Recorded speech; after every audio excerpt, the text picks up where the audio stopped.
often. And we'll have to see if Beast Coast can try and recapture this same light that a lot of teams have against PB, as we'll enter Villa here for the very last time for you and I this year for the NAL. Yep, so Flores is going to be the first band to be knocked out. We have seen Flores used quite prominently, especially to more interior rooms on this map, just because it's a lot easier to knock at utility more than anything with him, especially for areas like the top of the main stairs and interior to areas like study, kitchen, even the tarps room next to that as well. Nook is the second one. Nook is too sneaky on this map and has far too many ways to access the interior of the building, so it's a big risk that a lot of teams don't want to play into. Beast Coast in this case does not want to mess with it. They knock it out.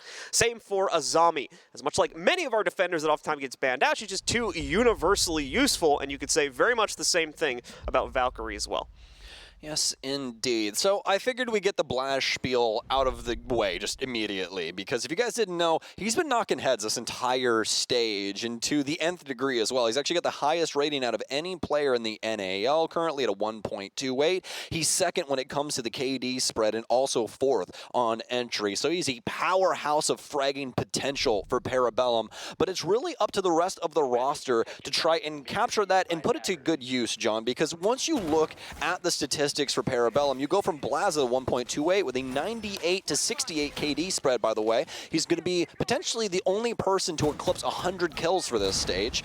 It falls off a cliff. Kool-Aid is the very next player inside of this lineup, 68 and 68 with a 1.02. And obviously the remaining members of Parabellum all backing that up as well below that. So definitely not the greatest of straights for PB in comparison to some of the results that we saw earlier this year with a little bit of a different look for the roster, but more than likely can just chalk it up to growing pains. There was a lot of changes going on with this team. Yes, Blaz was playing with them in the background whilst they were still, having somebody fill his space, but past that, though, they really haven't been able to make things pay off with the additions of Dark and Asian.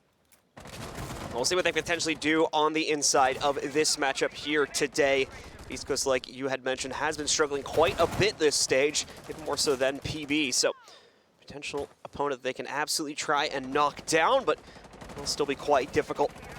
There's not a lot of play for it for this match. Just one little final soiree to finish off the season here as they try to prove themselves one final time, and for PB's sake, maybe try to jump up towards 8th place as well, but going very slowly on this round. Neither team wanting to take the edge early on. East Coast, I think just now, after about 45 seconds of additional drone time, is going to start to work on the repel play over here towards study. It really does seem like Beast Coast brought their dancing shoes, because they're tip-tap-toeing around this bomb site right now.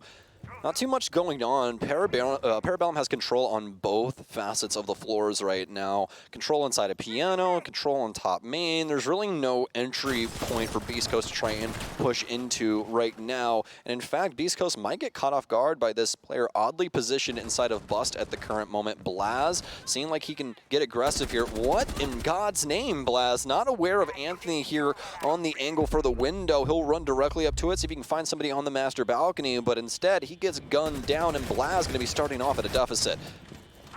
Kool-Aid ready, or at least seemingly ready for the challenge to come out from BC, but Slash will close it down instead.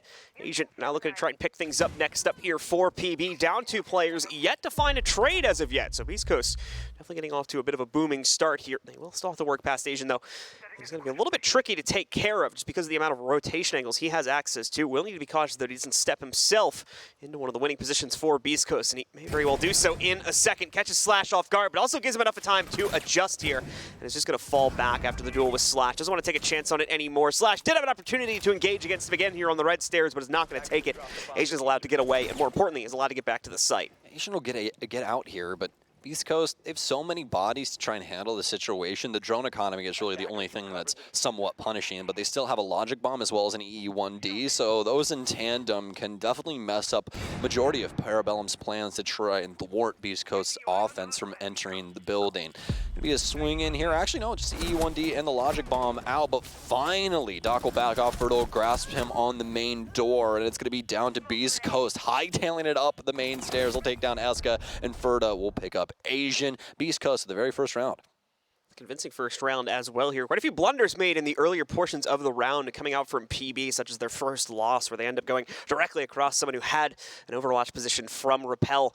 And aside from that, Players continue to lose themselves as we got deeper and deeper into the round itself, not leaving them with much of a hope, especially from the 3v5 perspective, to be able to work their way back into it. So Beast Coast execute, as you would expect here, without too many issues, and are able to take down the rest of the remnants of PB's defense. Yeah, Beast Coast making sure that they're in control of the situation at all times, especially with the leadoff pick going on to Blaz. They knew that they could take their time and more than likely break up a lot of these roamers, try and isolate some players and get some big kills. So very well done from Beast Coast. Cool, calm, and collected. Nobody really overplaying their hand in any sense of the term. So very well done from them. Now they'll launch us into round 2. Parabellum not feeling as confident in the AVG defense. Going to be going across the map to Trophy and Statuary.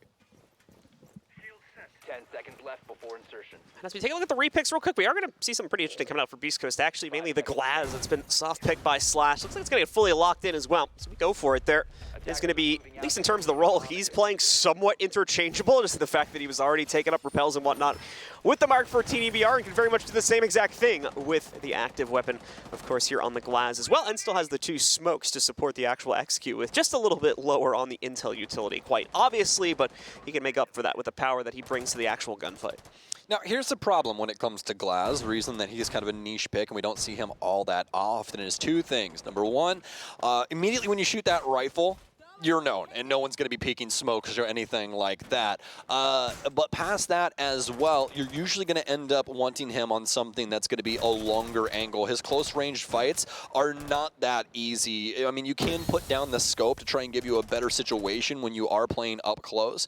But again, you're still asking for a lot here. So a Slash can surprise Parabellum. This could be some big picks going his way. Holding the cross, and it looks like he wants to try and maintain this. And this is going to be hard fought, but as I just said, as soon as this situation happens here, Slash sends shots down range. It's the only gun in the entire game with that report. So everyone now knows that a Glaz is on the field, and Parabellum should respond accordingly. Also, of course, going to give probably a little bit more room for Beast Coast to play it out because PB is going to be playing it back, but that doesn't necessarily translate into an immediate success. Just means that Beast Coast need to be ready to take on challenges directly after the angles that normally we would have contestation coming out from PB on. So we're not going to see a whole lot continuing to happen. These are some very slow-played rounds so far. The 2 that we've had span out. Beast Coast taking their time, establishing presence, but not establishing a good enough support for the roam game going on down here right now. Blaz allowed to sneak in through tarps, knock out Anthony, and has a realistic chance to eliminate Zeno as well. The fight's still to come, but Asian ends up closing it down still for PB. So they bounce back hugely here at the start of round 2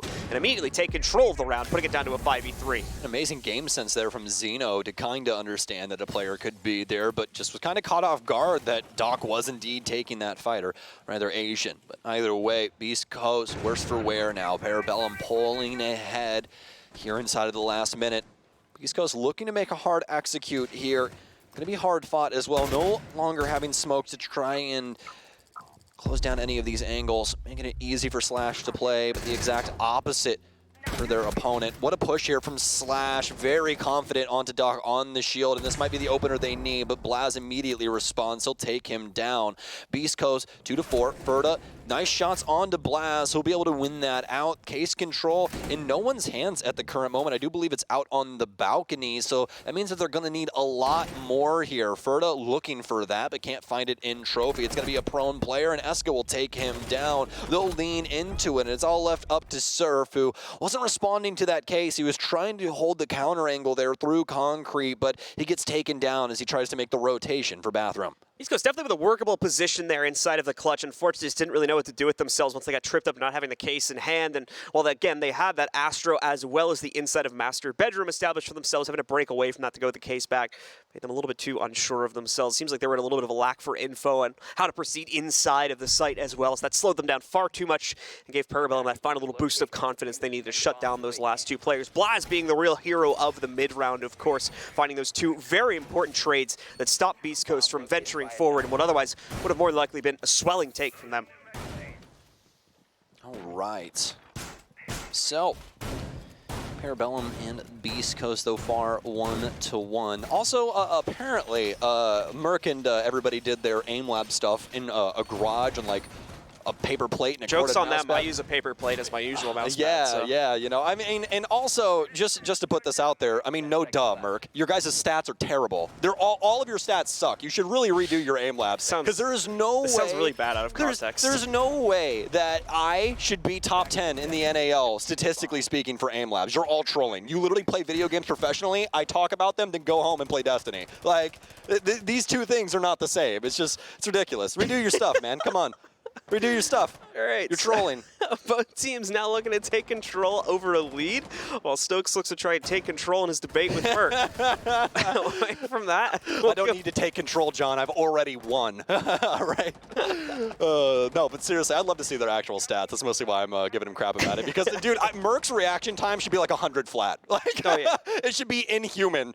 Oh, my goodness gracious. But speaking of inhuman things, we've kind of had interesting back and forth between these two teams thus far. I really considered that Parabellum would more than likely take a pretty easy, large lead, and then Parabellum will try and claw it back. But we haven't seen that just yet. Beast Coast actually making the most out of the situation thus far and really punishing Parabellum on a lot of fronts. PB continuing to rely on a heavy extension, though, for the first 2 minutes or so of their play, and at the moment has a pretty aggressive pinch against Ferda, more than anyone else, as he's the only one from BC that's aligned against. This is actually going to allow for Zeno, and Zeno has one other player with him as well, to start venturing down the bookcase hallway without too much of an interruption. Blaz, of course, will interrupt that with the noise he makes from his phone here after the first call comes out from BC. Blaz, though, still stalwart in this position, does not want to give it up, and nearly has the angle when he goes for the swing against the Yana. Anthony, though, not going to be lined up appropriately, so still no damage claimed by either team with halfway of the round gone. Logic bomb still ringing in Doc's pocket, but it's not going to force his hand just yet. Anthony might have some good awareness of where he's positioned, especially with that second one, but no, Doc takes down Anthony Metal Gear Solid instead. The Yana not able to do enough for the situation. Zeno, he's trying to pre-fire to see if Doc will peek into something, but he's the one that's been punished. Such low HP. Doc trying against the world right now, but it's a miscalculation. Ferda will push in from the opposite angle for 90, and he also had to worry about Slash inside of Gun Vault on top of that. Parabellum picked to pieces on that end, but Beast Coast now worse for wear when it comes to their timer. Cameras are going to be stolen as a result of that down as well, so defaults, if there are still any remaining amongst the building, are going to start to turn against PB as they rotate around. Doesn't look like we played too heavily into camera intel for the defenders anyways. There's not a whole lot to steal besides the defaults, but we'll see how this all plays out now as Beast Coast moving towards the site with a lot more confidence. Agent, of course, being that potential way to change things up from down below. He waits for a potential rotation that he could play into here to crush this top-down clear that Beast Coast are going to be going for here. Slash with the drop-in, ready to move forward, but as he opens up the divide, he also opens up a potential for him to be slain out, and that's exactly what's going to end up happening. Eska takes him down through the breach. Surf tries to move in. He's dealt with quite quickly as well, but Zeno trying to save the day here now for BC. Case. Picks up 2 trades, now has the case in hand, but less than a second to plant it. Will be locked into that animation, and with Asian's pickup now, the only one still on the field here, doesn't even want to let the death go by, just lets it go, and the round along with it as we see PB take the lead now at 2 to be able to try and take more control out of this matchup. Currently ahead now, 2-1 over Beast Coast, and of course returning to the default site for themselves over here in AVG. See, if Beast Coast switched over to Dixie plates, I think that all of them would be firing on all cylinders right now, John. Someone's gonna do it. Yeah, somebody. I need to see it now. I think Merc just needs to get a mouse pad that just has photos of paper plates on it.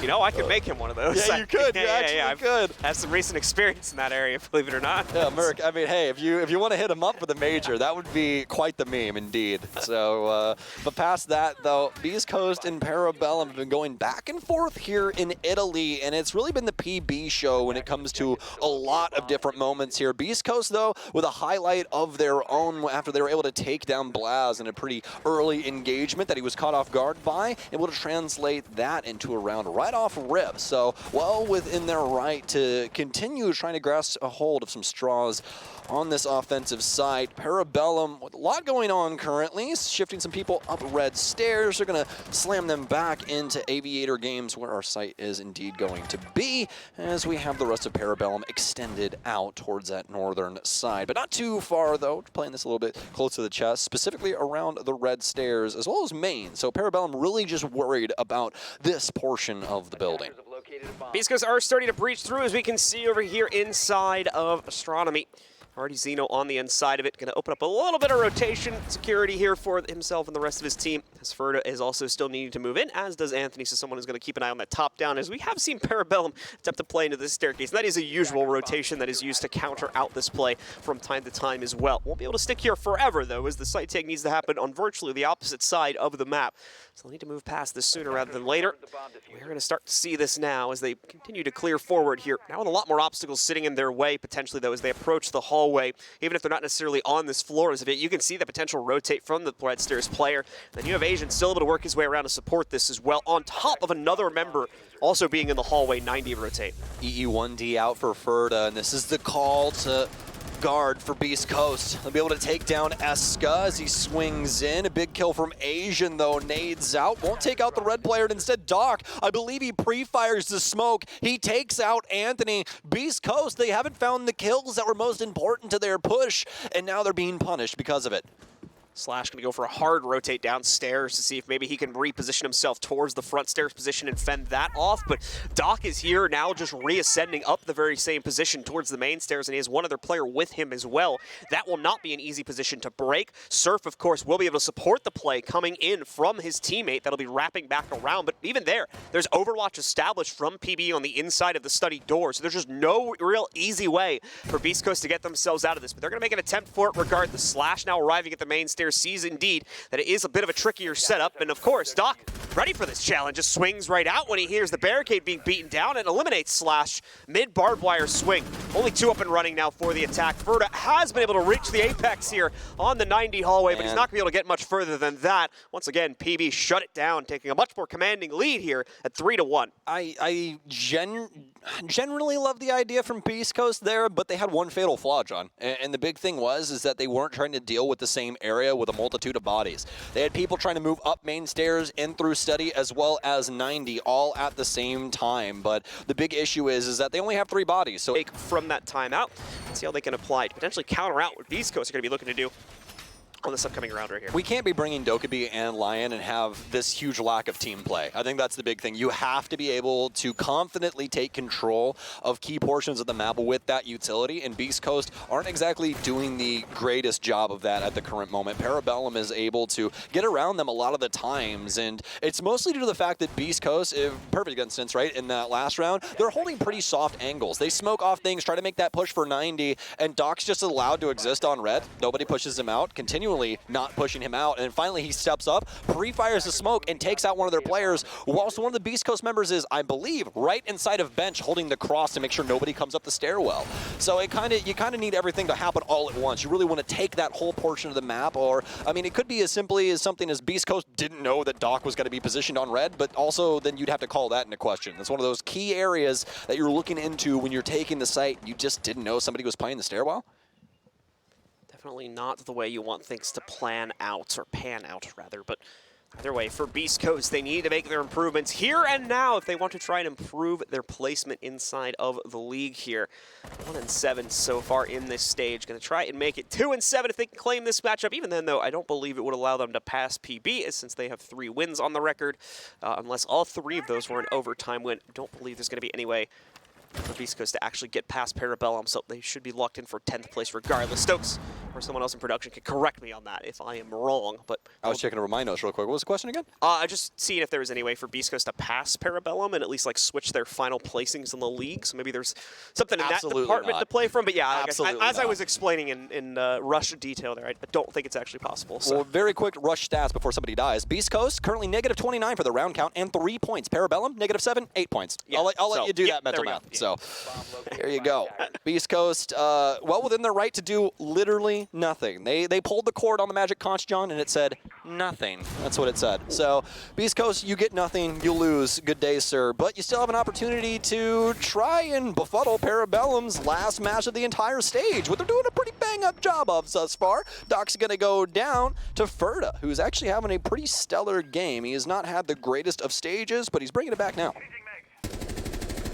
Anthony with the big swing and a lot of ammo expended, but he gets the job done, or at least halfway. Kool-Aid is down. The problem is, though, it's Blaz that runs up through Astro Stairs and steals away Zeno in the process. So something may be gained here for Beast Coast, but at the same time, They lose quite a bit in the fact they're not able to exchange it out. Anthony, though, continues to excel on the entry game as he now finds Eska and full access to Trophy along with it. But this is not where the case is positioned at. It's on the other side of the map here, only supporting their push at this point, and ultimately Anthony will lose his advantage here. Case goes down, though, inside of the smoke. Asian not able to successfully detect it in the process of its plant. He has full intel on at least one of the players, but just impacts here. No way to force it out. Blaz, though, walking up. The butt of one of the players will be revealed. Surf is able to maintain, however, and now puts it all down to a 1v2, which Ferda will close out on for Beast Coast. Ferda with the angles on this round. I believe it's a triple for him there. Very nice stuff. And, I mean, this is a very, very big game for Ferda thus far. You know, obviously, they're still down around with the potential to tie things up here. But for Ferda, I mean, 15 and 34 on the stage, -5 when it comes to his entry spread. And I think the biggest thing here, something I always love to look into when it comes to teams and just how things are kind of panning out for them for a stage, is survival rating, John. I always think it's a big telltale sign of how rounds are going, especially when it comes to those late rounds. Because you can see who's kind of getting bowled over, right? Or just how their rounds end up ending. Perfect example, right? Astralis' survival rate across the board, the highest being 28%, right? They end a lot of things inside of cannon fodder. They do. We all know that about Astralis. They really like their gunfights. You look over at Beast Coast, though, and when it comes to Beast Coast's survival rate, the highest is 21%. That is almost 1/5 of the rounds that somebody actually ends up surviving. So that right there kind of tells you exactly what you want to know about Beast Coast, and that it comes down to a lot of the other team just simply out-fragging them, taking them down, and having a pretty easy job of doing it. Again, the highest percentage for Beast Coast for survival rate being 21%, and that's actually on Ferda. The other 21%, that's Mark, and he only played 4 games. So, with those unfortunate stats from Stokes. I mean, Beast Coast is an unfortunate team right now, man. I'm trying my best. No, I promise. It's the tough part. Listen here, Beast Coast staff. I promise. I'm reading the stats. We're not going too far off kilter here, okay? We are into the last round of the half, however. Parabellum with the lead, but only by 1 round. Beast Coast has already been able to surprise, of course, on the 2 that they have won. No reason why they wouldn't be able to pull out a potential 3rd here and leave us dead even going into the second half. Blaz ready to make a play. In the meanwhile, he is right by this doorway. He's expecting someone to come from his right side first, and he's not entirely wrong on that, but this is too easy. Just walk right out. Anthony's still on the cams. That's an easy snipe. They're not even going to attempt to follow it up from the looks of things. They'll have the Overwatch established up here and study to try and catch him if he goes across bookcase, but once again, Blaz, too smart for this. Will wait it out. The timing just perfect as he waits for an unscope on the player that had established the Overwatch from study as well, and just sneaks right by.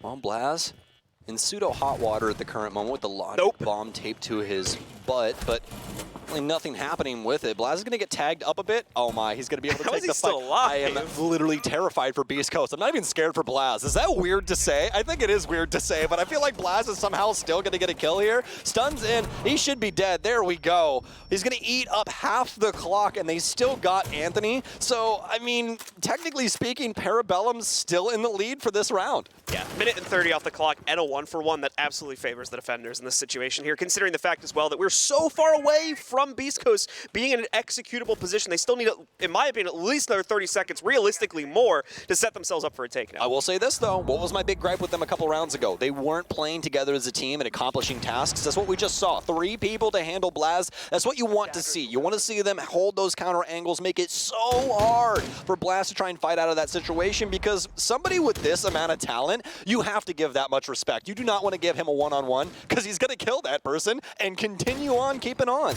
So, big stuff happening here for Beast Coast, but that doesn't mean that they can get this round done. Very low on timer now, so Skeleton Key open the top floor and see what they can potentially find for themselves down low. Zeno coming dangerously close to a lineup here in all these top downs he's been trying to establish for himself as well, but Surf ultimately becomes the player to find it. Wow. Surf as well, walking himself into another pickup right there. Almost takes his teammate's head off a second later, though. Thankfully, that doesn't happen. Asian, though, will be able to exchange back, keep some hopes alive for PB, but it seems like PB have been bested on this take. Wild swing from Doc, and it nearly takes the head off of at least one member from BC. Unsuccessful, ultimately, though. It just leaves Asian inside of a 1v3 exchange now. He's going to try to play the drop down, but is not even expecting the position from Slash, be watching his angle. So it is an outright win for Beast Coast, and one that they absolutely would have wanted here, closing out the half, leaving them in a much better position both in terms of the scoreboard at 3-3, and I would imagine mentally to some aspect as well. Finally putting these rounds together, having things hit their running, it's going to feel good moving on to the defensive half where that pressure is going to be lifted from them now. Kool-Aid apparently can't say what he wants, otherwise he'll be fined. So Say it, man. Yeah, just say it. Just say it. Say it. He's probably just pulling a Marshawn Lynch, though. I'm here, so I won't be fined. I'm just here, so I won't be fined. But either way, Beast Coast with a very solid start to this game up against Parabellum. I don't think they're exactly in the same boat. If it was the same boat, it'd probably be a cruise ship, because one of them's sitting very high in their room in comparison to the other one that's currently working down low in the engine bay. But either way, I'd say that Beast Coast has actually started to come together as a squad, and not only that, but Ferda with a heck of a game on his hands. 7-3-1, the best showing from Ferda that we've seen since he entered the NAL. Right, so PB, their first showing on the attacking side. What are they going to bring to the fold? Well, nothing too surprising here. It's very similar to what we saw out of Beast Coast just in the previous half, with the main emphasis of intel gathering being there on Eska for the Dokkaebi. And then we have the usual spread of attacking operators. Ace, of course, for the hard breach. What little of it will be required on this site attack. Asian with the comfort pick over towards the Twitch. Kool-Aid as well. We're likely going to be taking up a little bit more of a front-running role here by going over to the Yana and bringing the drones into the fold. And then, as usual, we still need a sledge. This is Villa after all, so Doc's going to take up the mantle on that one. Yeah, and that's usually where we're going to see the Dokkaebi worked in as well. You're going to see a lot of info ops when it comes to this map because there's so much stuff for people to clear. I mean, we just got off of Villa with the last match as well, and we saw a lot of that happening with the Jackal, Lion, Dokkaebi lineups to try and counteract people like Iconic, who really like to be on those extended roams even later on into the round and really try and thwart the plans of the offense. You know, always keeping them guessing. Fortunate. Oh, Doc, this is going to be really bad. Back and forth, but oh, he almost gets it.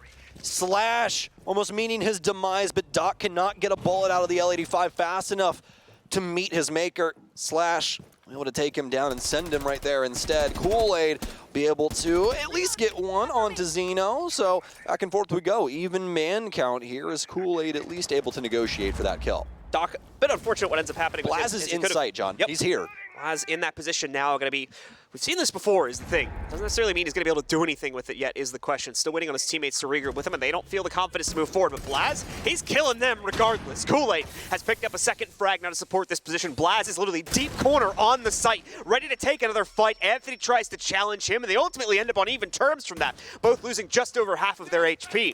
Anthony will block off the rotates, attempting to come in from the top side of the map by Toxic Babing out the trophy rotation. Surf with Overwatch on this as well, is hoping to catch at least a few players out the hallway, where they're assuming the plant is going to go down. The Kool-Aid with an angle through the wall denies any potential replay here from Surf, and Anthony will not be too long for this world either after he loses his teammate. It's a shutdown from PB, and they take back the control at the start of the second half. See, I was a little worried when we ended up switching sides that this is what we were going to end up seeing, is that Parabellum, given the fact that they are offense, they're able to control the pacing of the game a lot more, and Beast Coast don't have an answer for it. They don't really have a good read as to what Parabellum's initial entries are going to be. Not entries in the likes of kills, but entry points as into, you know, what portions of the map are they going to go for? How are they going to try and contest things? And it's been super difficult, especially throughout the majority of that round, for Beast Coast to try and make that out. They were constantly getting caught off guard by Parabellum. You know, they're able to at least negotiate for that first kill, but then immediately Kool-Aid picks up Ferda. So it's just equalized anyways, and now you have a pretty even ball game, mostly trending in Parabellum's favor, just given the circumstances of how they've been on their offenses, and that just another showcasing of what they can do as a squad. If you give them an inch, they're going to try and take a mile.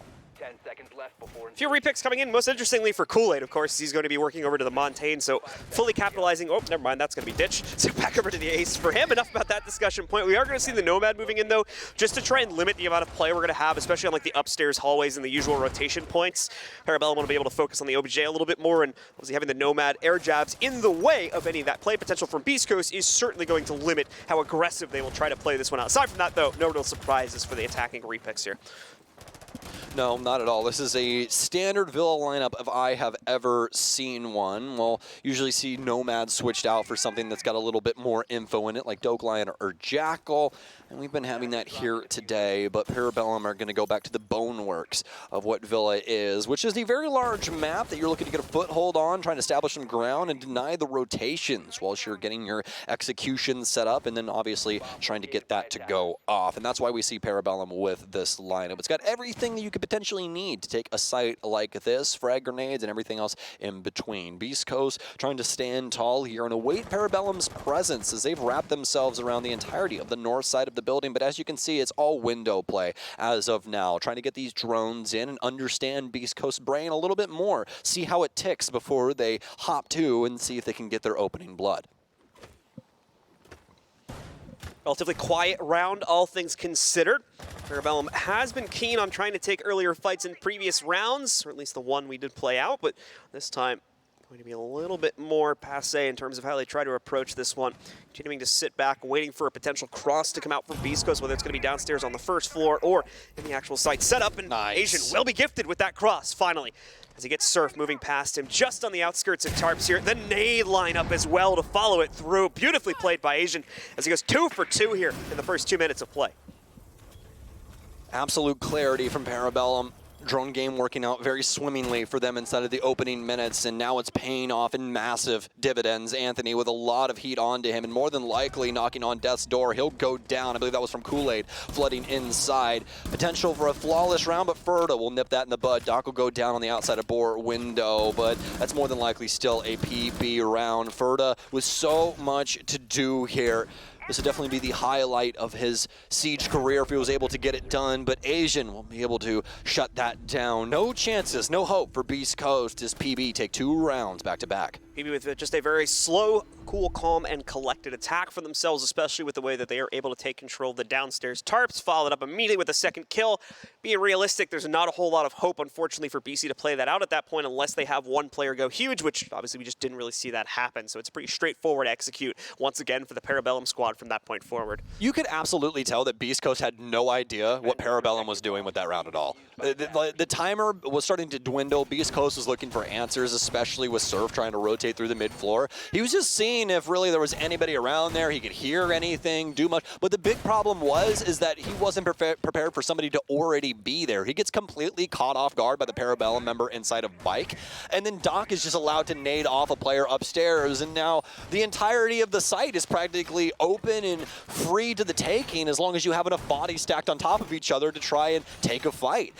So, I mean, given the circumstances, I mean, for Beast Coast, it's just a really, really awkward one for them. You don't really want to see them try and extend out and just go soul searching for Parabellum there, because that's the exact results you're more than likely going to get. You know, you're going to end up running into either somebody holding a flank or an angle that you're not exactly ready for, and you'll just give a body over to the offense. A few change-ups end up happening once again for PB, but they're not going to end up being that dramatic once just a player switch, and for the most part, we're just switching off of that Nomad that we were using in the previous round. I was going to put Asian back on Twitch. He's going to get that nice little promotion for himself. He's 10-3 right now, and he's really been feeling it so far in the 2 rounds we've played on attack. They're going to give him really the winning gun here and see if he can make some magic happen with it to solidify what will be potentially a 6th round coming in from PB if all goes well. Yeah, and you got to be happy for Asian as well. Currently 10-3. Hadn't had the greatest of stages. -10 for his KD, spread -2 on his entry, but this might be the game to push him back into the positive. If he can stay alive here and get some considerable kills, then we might end up seeing him eclipse his death counter and actually end up positive at the end of his very first stage in the NAL. Parabellum are going to have those logic bombs from Eska. The first one will go out here, but they're not going to find too much with it. But that doesn't really mean all that much at the end of the day, because they can still just know things are clear based off of the logic bomb not being heard. So they know the basement's clear. They know some other portions of the map is clear, and it's just a very efficient way of pushing your way through a big map like this. But they are going to go directly over the top of something. Blaz, I believe, trying to go for a very similar positioning here for potentially the study door, and he gets caught off guard by Slash, will gun him down. Surf will follow suit, and Doc will die as well. PB is dropping off the map right now. 2 players down, and they're 2 relatively important ones as well. Blaz, who has been the initiator for quite a few of these. Kool-Aid gives himself away, and he has close contention nearby working against him here. Asian, though, lines up the shot to be able to take down Surf instead as he tries to rotate further back into Library. Catches that, starts to put things back into a more palatable position for Parabellum. But they still look to try and win out this round and set up the second to last one they need on this game. Well, got a frag grenade, smokes out for Anthony. No more of those left, and the good news is that he's got one my discs as well. But if they approach close enough, they can get out of the radius of that disc and still get the nade out. Instead, they'll try and use it on the top floor. Slash is on the opposite angle, though, and he gets a big kill onto Asian. Now down to a 2 versus 4. 40 seconds remain. Kool-Aid with a heck of a kill, and have they given up main stairs control? They did give it up. So now Eska, as well as his teammate, are able to take control of Bookshelf. Can't get the bulletproof just yet, and Ferda waiting on the swing. Does he have the answer? He's got the pre-fire at a minimum, but nobody home. Brings us down here, into the final 25 seconds. East Coast still in control of this scenario here, but a little uncertain of where Kool-Aid and Eska are going to end up striking next. They've lost the intelligence advantage that they seem to have over the last minute or so, but as they move in, finally they're going to get it back a little bit. One of those Malusi Banshees revealing itself. Still, no counteraction coming out, though, from the defenders. They're maintaining their exterior door position. That is going to allow for Eska to carve back in. 2 kills are claimed. Anthony now needs to clutch. He's behind the door. He has no access to the planter due to the gunfall being there. And Eska, with one final shot, closes it down. And that's going to lock in round number 6, coming in for PB.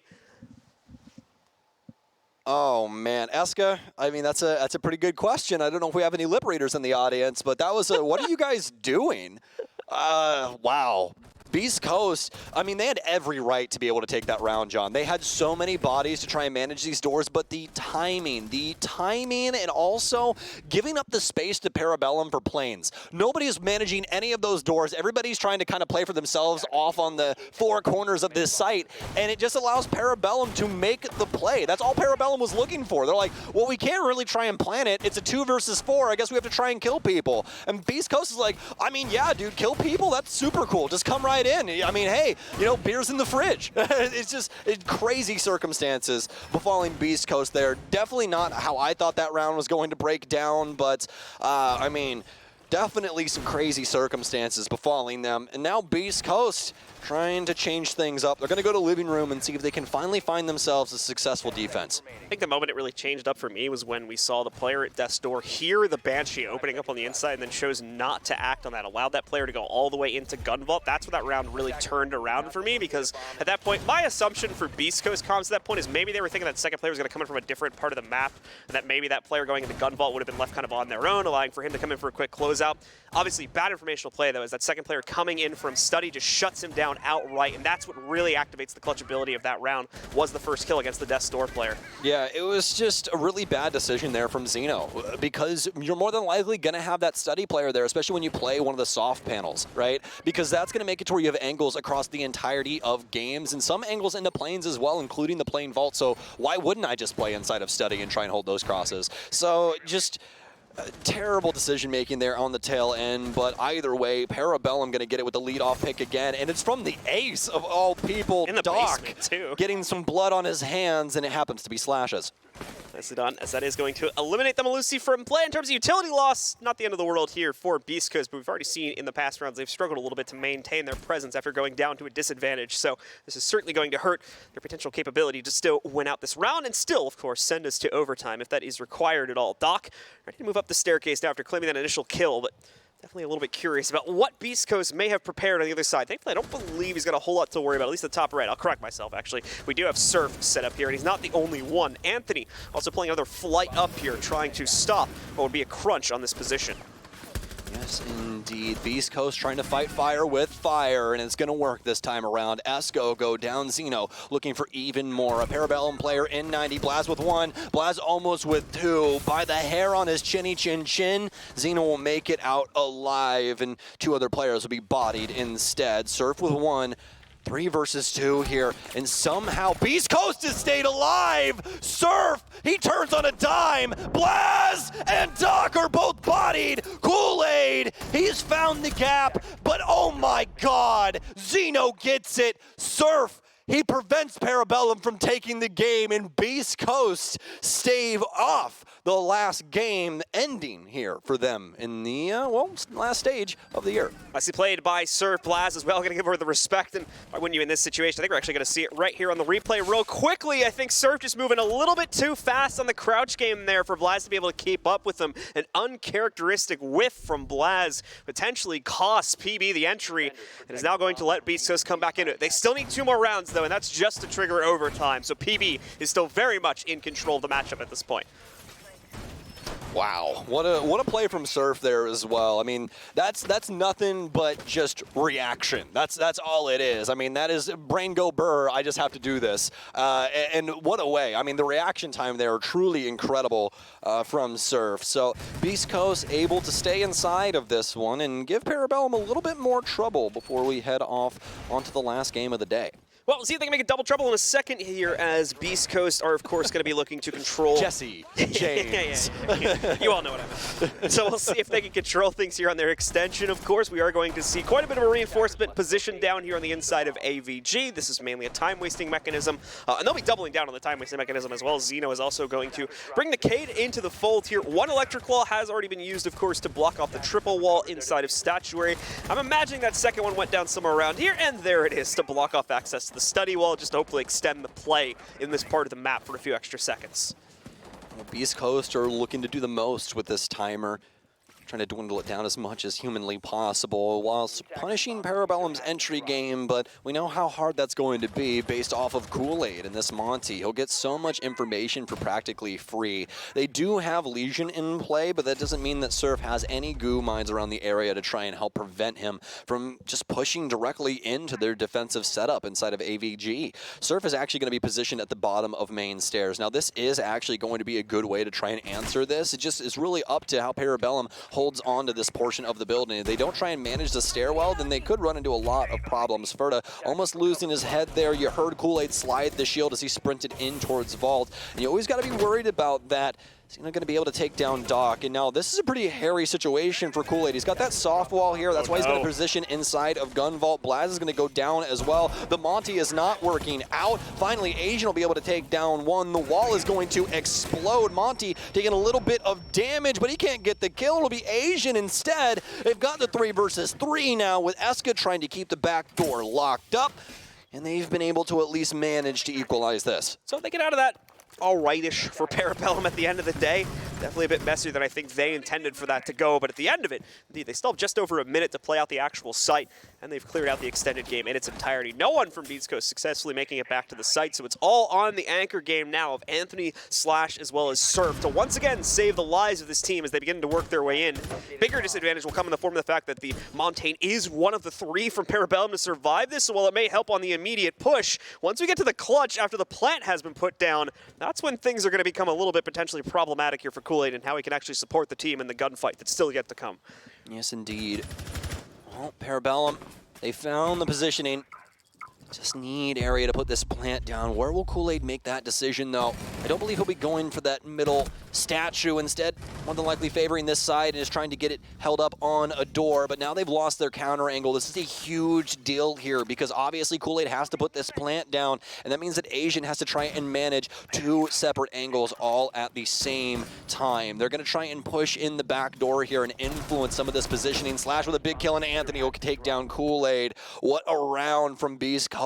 Still able to manage what is a mountainous object in the likes of Monty, even inside of the 3 versus 3, and they once again stave off Parabellum. Parabellum wanting to rely very heavily on that Montaigne as a distraction for the rest of their clear to work its way forward and take out, obviously, initially the extended game, but then age to eclipse 100 kills. He only needed 2 kills in order to do that. He's got 8 inside of this game, so currently sitting at 106 kills, I do believe. So that is pretty incredible stuff. If you folks don't remember, Newers was actually the one to do it, I believe, last stage and the stage prior. I believe he set the kill record last stage, though, if I do remember correctly. So pretty crazy stuff happening the entirety of 2022. A few more repicks showing up here for PB on what is going to be the final round of regulation. Beast Coast, of course, have returned now over towards AVG to try to close this one out. Zeno is also going to bring those welcome mats out to try and see if they can trip up PB. Very much the same way that we were having, at least in our last matchup. PB's repicks, though, are not really earth-shattering, as you guys can see. It's something we haven't seen before on the right side of your screen.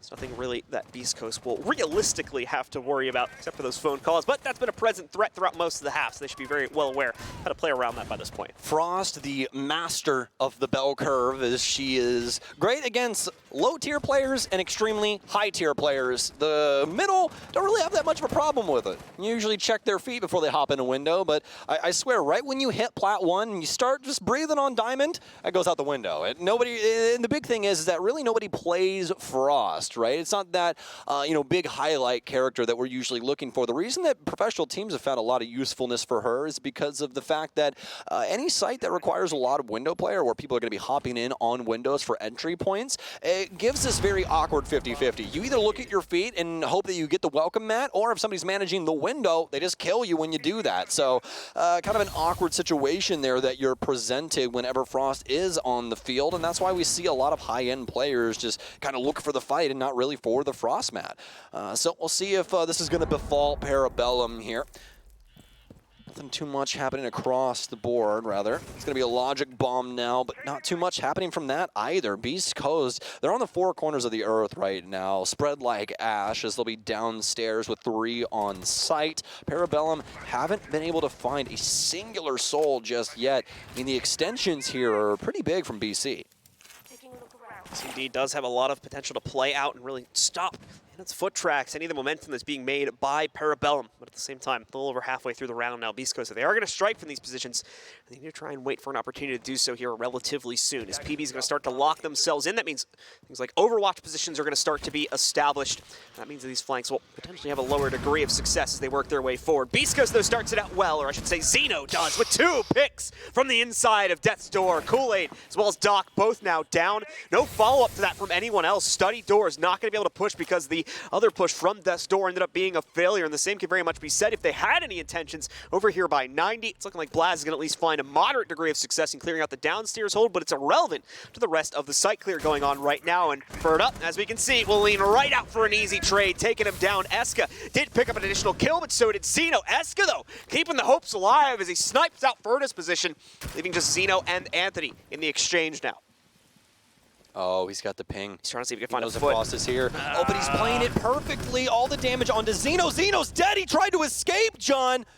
I don't think that was the move, but it doesn't really matter. He needs to take the fight here, John. That's what we need. 10 seconds remaining. Is he going to use the EBR here? He is. Oh, Anthony will be able to get it. Eska, he just didn't know what decision should be made there. And now Beast Coast, they're able to force overtime. So overtime we go for the game. Unfortunately, it doesn't have a lot of playoff contentions today, and never mind the NAL contentions. But it's still making for a good game at the end of the day. Beast Coast refusing to give up, even on their very last game. They tie it up now at 6-6. And PB is going to try and move forward here now to see if they can still close out on this upcoming game. What's up? I think you got some news. Oh, right? Yeah, we got some news. Yeah, already. I heard you talking to production. I don't want to tell you. You're going to have to get it out of me, John. $5 right now. $5. Get your wallet out. Come on. I don't carry cash. I know you're rich. Esports commentator. Come on. I literally have a wallet without a cash slot. He actually does. He just showed me. Just has business cards.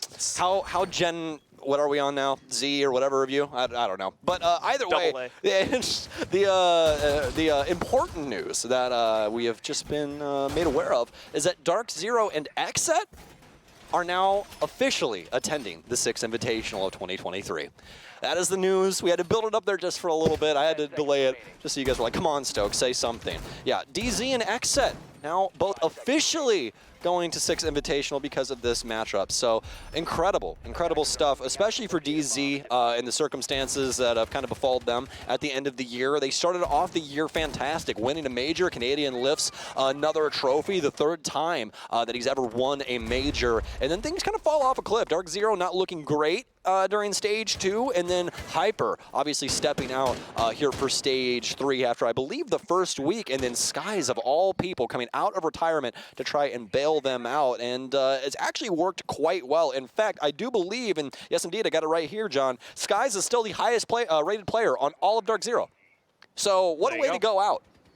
Absolutely. Out with a bang. A tremendous year for them, and They're looking to see if they can add one more chip to their trophy closet, if they can take control of the final major of the year. As well as Stokes has mentioned, both teams in our next matchup now qualified already. So that as well will, for the most part, just be a fun little dance between the two of them, same as this matchup here right now, where we've got 3 more rounds still to be played out. So let's focus back in on the current game. If you're just joining us, obviously it's BC versus Parabellum in the middle of Villa.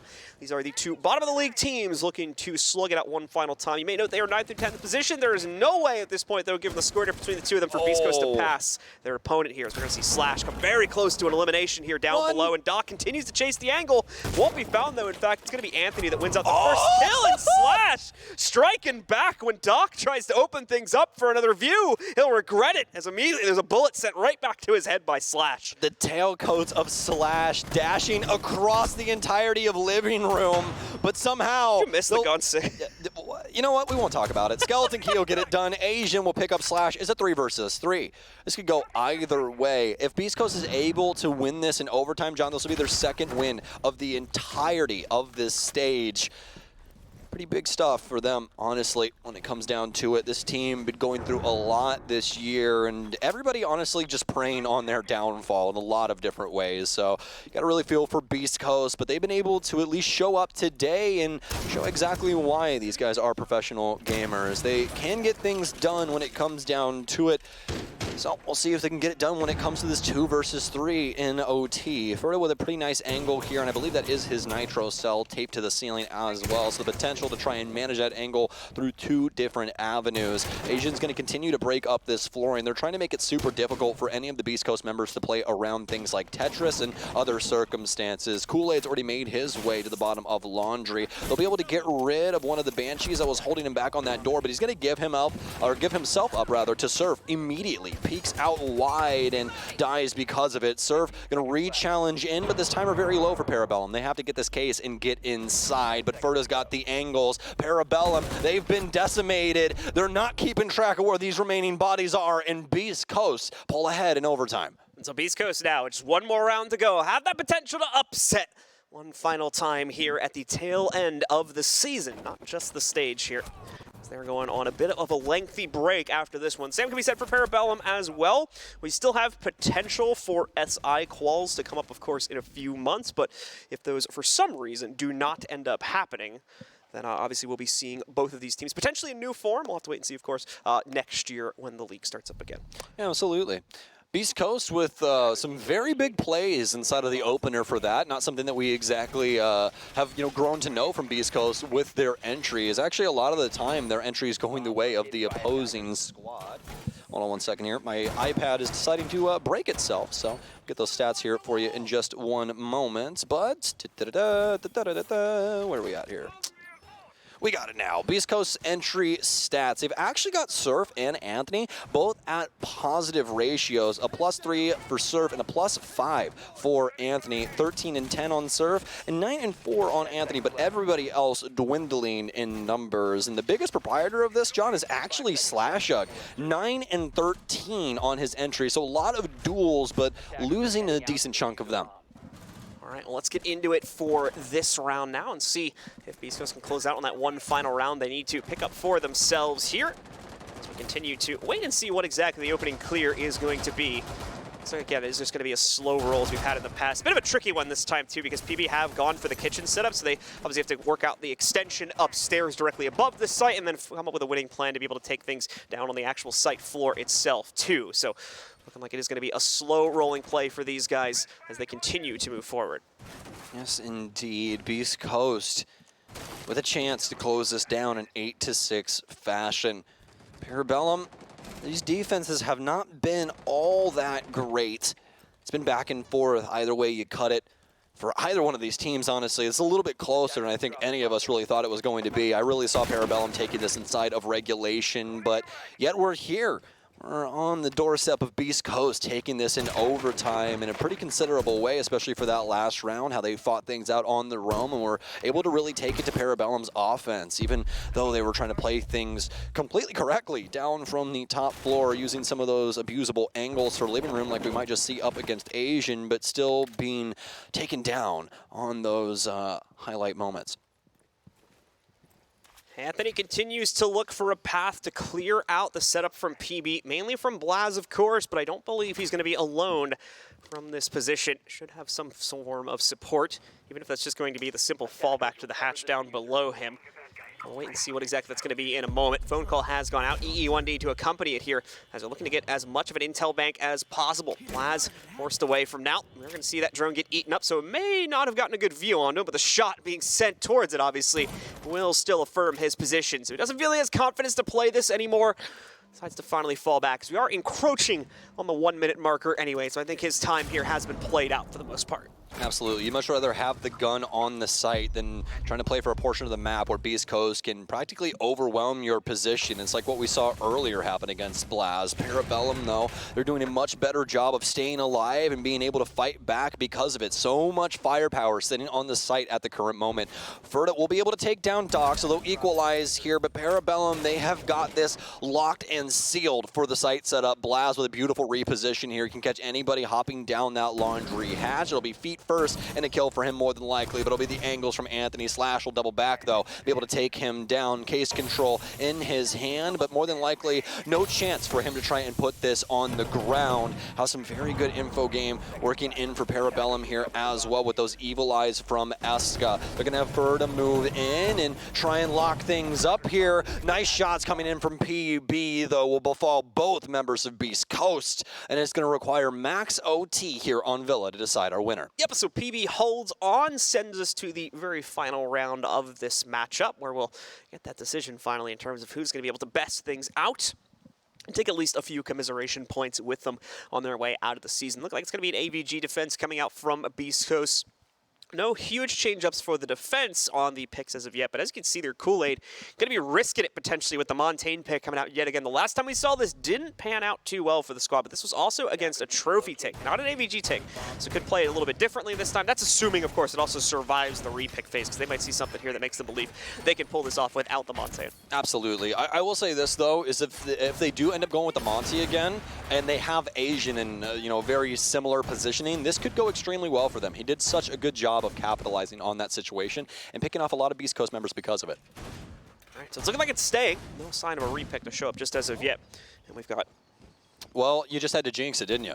Did he repick it? Oh, he literally did repicked indeed. it just as I you it. said it, he picked Yana and they threw the Twitch on over to Asian. So they're looking to try and do this through firepower, and you can kind of see that across the board. They're bringing Lion to just try and force Beast Coast to stand still for a second so they can hit him. That's really about it. Everything else making quite a bit of sense. Sledge, potentially one of our most played operators on offense at the current moment, is just makes a lot of sense. Great soft breach, frag grenades. Those are only on 3 people. Well, actually, technically 4 people if you want to count Glaz, but we don't really see Glaz with nades, do we? So.